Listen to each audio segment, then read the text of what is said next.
supposed to be a Jap. You know, Jewish American princess.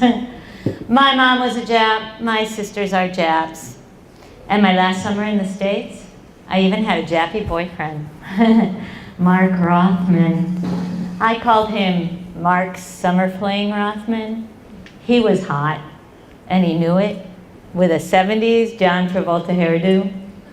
But I gave all that up, and as usual, I broke the mold. I made Aliyah. That was 25 years ago. But I still remember the day before I moved to Israel when I gave away all of my Jappy stuff. I gave my mom my Jappy jewelry. I gave my sisters my Jappy clothes, my Jappy shoes, and my Jappy makeup. And I went to say goodbye to my Jappy boyfriend. That night, I gave Mark Summer Fling Rothman my best blow dryer. And she looked me in the eye and she said, "Don't you worry about your sisters. They are going to marry men who can buy them anything they desire. You are going to marry a pauper." How did she know that? Nana was right. I would never be a Jap.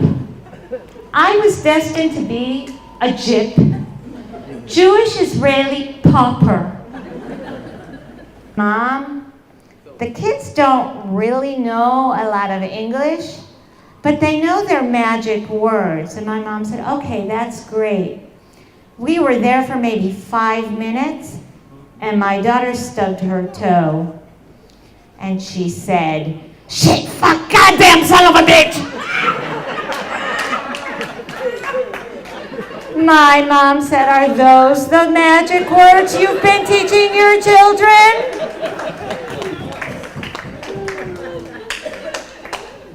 I didn't have to teach my kids how to drive. They have driving school in Israel. Israelis teaching Israelis how to drive. That's like the blind leading the blind. Oh my God, I hope he's not blind. So I didn't teach my kids how to drive, but after they get their license, they need to have a chaperone. So I had to be my kid's chaperone. I don't get it. If the kid is going to get killed in a car accident, why would he take his mother with him? Mele his mother-in-law.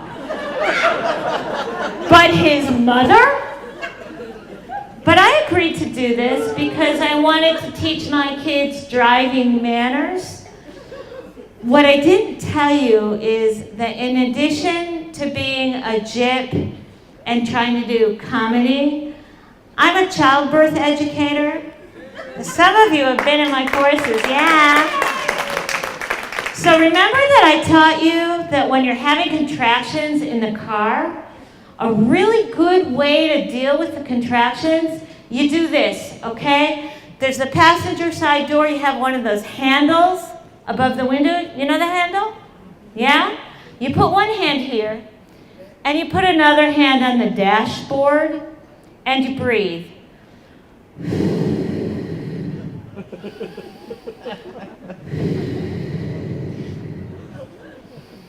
It works really good for contractions. And 17 years later, when your kid is driving and you're his chaperone, it comes in really handy.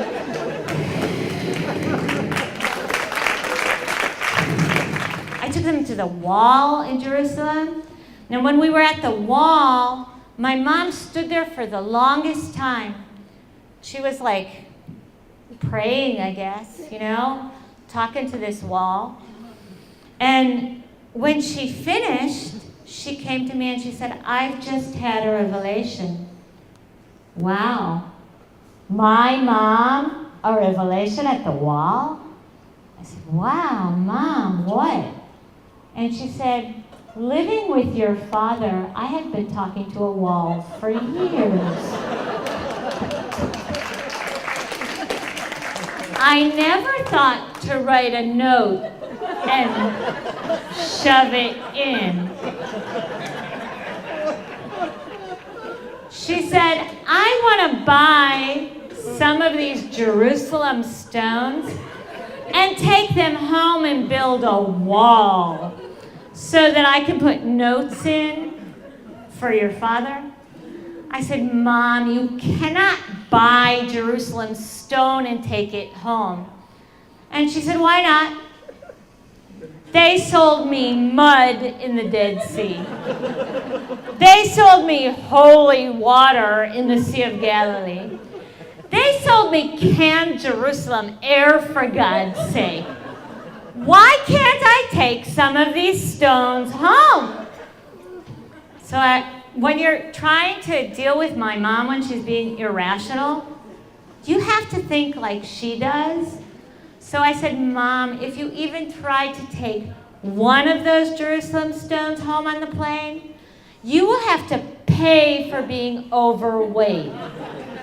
Using the word pay and the word overweight in the same sentence convinced her. So I opened her a Facebook account instead. She can write on Dad's wall whenever she wants to. And it's free and always will be. I look really good here, don't I?